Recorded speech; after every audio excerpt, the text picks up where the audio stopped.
Bueno, pues hola, buenas tardes a todos. Bueno, para mí es un placer poder estar hoy aquí y que además haya habido una sinergia tan importante, porque hacía muchísimo tiempo, y yo sé que Carlos Quirós lo sabe perfectamente, que tenía muchas ganas de que hubiera esta sinergia entre ellos y mi libro. Entonces, no solamente porque me consta que ellos habrán hecho una gran labor de documentación, sino que también creo que se suma también al otro esfuerzo que es el literario, uno visual y otro literario, y creo que esto lo hace todavía más transmedia si cabe, con lo cual el proyecto casi que se cierra, ¿no?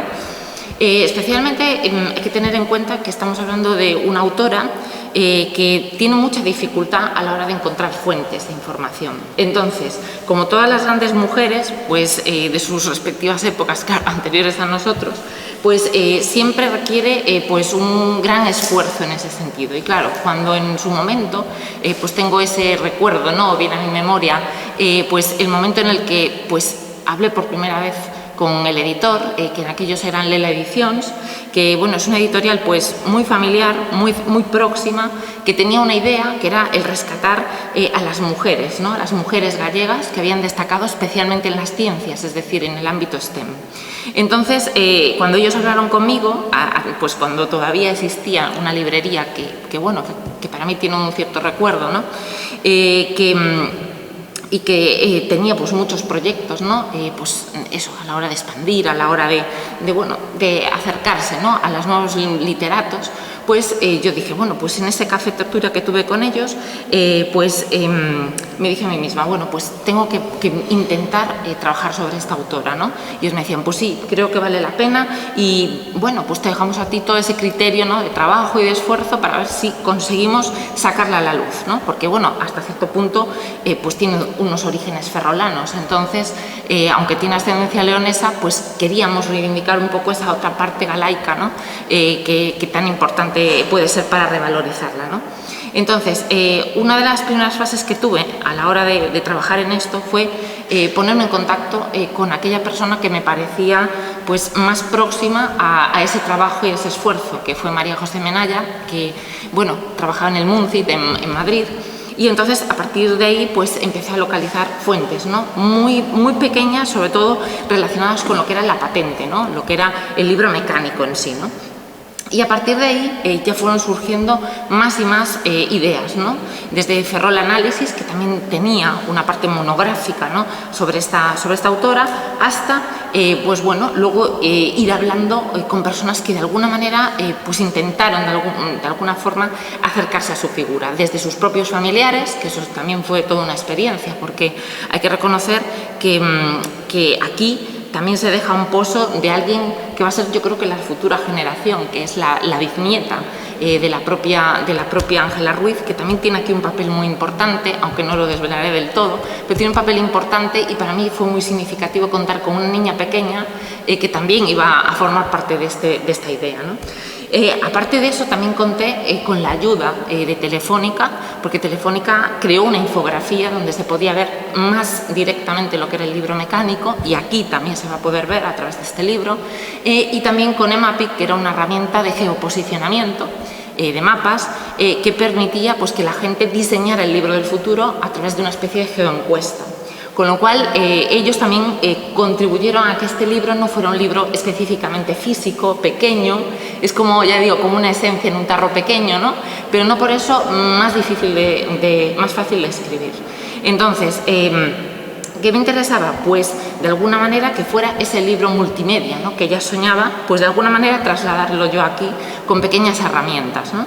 De hecho, la idea del libro mecánico, pues muchas veces nos preguntamos, bueno, ¿y qué era lo que realmente quería hacer esta autora, ¿no? O sea, ¿qué pretendía con una especie, digamos, como de enciclopedia portátil que los niños podían llevar? Porque ella de alguna manera decía, bueno, pues ¿cómo pueden hacer los niños para llevar menos peso, ¿no? A la escuela?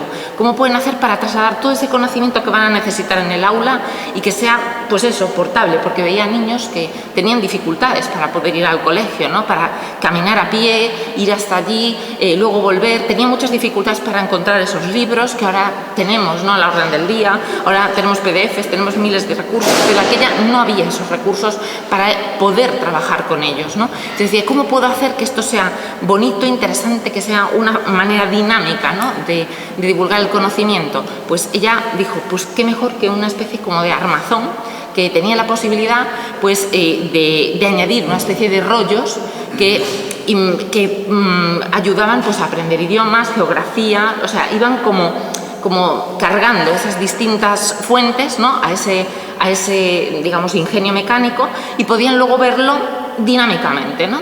Entonces, ahora mismo hay juguetes, podemos considerar entre comillas juguetes, que tienen esas mismas características pedagógicas, ¿no? Porque lo he llegado a comprobar y dije, mira, esto podría ser perfectamente la idea de esas enciclopedias o esas, digamos, ordenadores con pequeño procesador, pero que de alguna manera enseñan a los niños pues las letras, las primeras letras, algunos idiomas, palabras, y entonces yo decía, esto se parece muchísimo a lo que ella querría idear, ¿no? Pero bueno, lo han mercantilizado de otra manera. Quizá otra de las cosas que pueda resultar interesante y que a lo mejor pues también se muestra, ¿no? En el documental también, pues es un poco la idea de si es precursora o no del ebook, porque eso ha sido uno de los grandes objetos o polémicas que ha habido en relación a esta autora. Es decir, ¿es realmente ella la precursora de eso? ¿O simplemente inició lo que podría ser el paso de esa acción multimedia, de esa búsqueda multimedia de fuentes y ese acceso a la educación pues que ahora entendemos como más multimedia, ¿no? Y que en todos los colegios y en todos los lugares está extendida? Pero ahí es donde va a estar el enigma, y por eso creo que obedece mucho la parte audiovisual, porque han investigado bastante bien en ello, ¿no? Con lo cual, simplemente destacar que aquí en Ferrol tenemos algunos vestigios de lo que ella ha dejado, ¿no? A nivel monumento, ¿no? Por una parte, el EOI tiene una placa conmemorativa. La Universidad de La Coruña también ha puesto una biblioteca conmemorativa en su nombre, y por supuesto también se puede ver una pequeña plaquita en lo que ha sido su casa, la que fue su casa ferrolana, en la calle Real 120, con lo cual os animo a visitarla, aunque sea para ver dónde pudo ya vivir, dónde pudo ya estar, ¿no? Y por supuesto os animo a revisar un poquito este libro, que dicen que de alguna manera esto tiene que tener pues una edad concreta para poderlo leer, ¿no? Que sea algo infantil, pero yo creo que esto va más allá de lo infantil y se puede ver pues a través de todo el trabajo que eso tiene detrás, y además a través de esas herramientas multimedia, que yo lo que quería era que fuera un recurso compartido entre padres e hijos, ¿no? Entonces creo que si eso lo he logrado de alguna manera, un recurso pedagógico como lo que ella pretendía, pues para mí ya es todo un premio, ¿no? Entonces, bueno, yo lo que agradezco es que eso, que se me ha dado esta oportunidad y esta sinergia, y bueno, espero que el documental os guste. La verdad es que, bueno, otro detalle que también quiero puntualizar es que, bueno, he creado como una especie de regalo, de obsequio que he dejado ahí para que todos los asistentes pues luego lo puedan coger, que es como una especie de chapa así, muy curiosa, ¿no? Y muy mecánica también. Entonces, bueno, que lo tengamos un poco como de recuerdo, y quien quiera pues la podrá coger después, ¿no? Pero bueno, como le voy a dar paso ahora a Carlos, pues quería puntualizarlo para que os llevarais un recuerdo y para que también pues la tengáis un poco presente en vuestra memoria, ¿no? Que creo que merece la pena, ¿no? Esta gran mujer. Muchas gracias.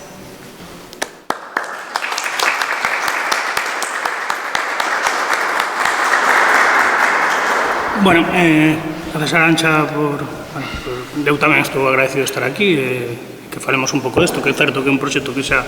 Bueno, podo falar galego ou preferís que hable castellano, non? Vale, perfecto. Sí, nada, non hai problema.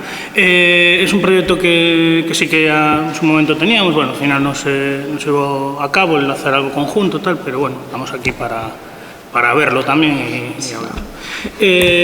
Bueno, nosotros, hablo de nosotros, bueno, el documental es una pieza que hicimos Cristina Esteiro y yo, nada más, o sea, dos personas, bueno, hubo algunas colaboraciones, pero fue rodado entre los dos. Y surgió un poco, porque bueno, yo había hecho un programa para TVG de inventores, y es ahí donde un poco conocí la figura de Ángela. Empezamos a investigar, fuimos al Muncit, que es donde está el libro en Coruña, creo que sigue allí, ¿no? Si no me equivoco. Sí. El Museo Nacional de Ciencia y Tecnología, ¿no?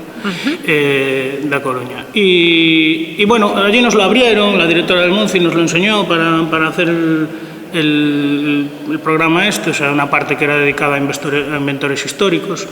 Y bueno, claro, nos pareció que era una historia interesante. De aquella, esto hablo a lo mejor hace 5 o 6 años, Arantxa también lo sabrá, que esto ha crecido mucho, es decir, hace 5, 6, 7 años su figura no era demasiado conocida y bueno, dio un impulso, incluso hicieron un homenaje en Google, hicieron sí, entonces, Google. bueno, se hizo un poco más conocida la figura de ella. Entonces, nosotros conocíamos la historia y en 2018, creo recordar, a finales de 2018, a Consellería de Igualdade, para las jornadas de la mujer, quería hacer un documental, una pieza, nos encargó una pieza sobre Ángela Ruiz Robles. Y entonces, bueno, fue cuando entre los dos pues, empezamos a investigar un poco, conocimos un poco el lugar donde ella más o menos trabajó, que es lo que veréis el documental, algunas ciertas anécdotas, y volvimos allí al libro. El libro no es que tampoco la pieza trata de explicar cómo es ese libro, que si tenéis cierto interés, Arantxa creo que más o menos lo comentó. Es una caja, un armazón de hierro, y sí que tiene como una especie de rodillos donde van pasando los temas, y creemos, igual que comenta Arantxa, que la intención era esa, aligerar un poco la carga de los niños. Y entonces el documental va un poco por ahí, comentando que, bueno, aparte de poner en valor su figura, que a mediados de siglo, pues una mujer con varios hijos y tal, que pudiera sacar un proyecto adelante en una ciudad como Ferrol, con mucha connotación, después en plena dictadura, y aparte se cree que incluso dentro del Arsenal, con el apoyo de un alto cargo, pues bueno, eso ya tiene valor de por sí, tal. Pero nosotros también queríamos poner además el foco en quizás, entre comillas, esto, ¿no? Que parece como una frase un poco antigua, pero lo poco que se ha avanzado en lo que ella planteaba, ¿no? Que es un poco que los niños intentaran llevar menos peso a los colegios, tal, y los niños siguen cargando con mochilones enormes, habiendo muchísimos medios para que ellos puedan trabajar. Es cierto que también se ha avanzado en muchas cosas, pero parece que en 60 años, 70 años el avance en ese aspecto, con los medios que hay hoy, pues parece poco avance en ese sentido. Y yo creo que poco más. Yo casi prefería que vierais el documental, que dura creo que 9 minutos, y si queréis después pues, comentar algo, pues lo hablamos y sin problema. Gracias por venir, gracias por invitarme y gracias a Arantxa por también querer que esté aquí. Igualmente.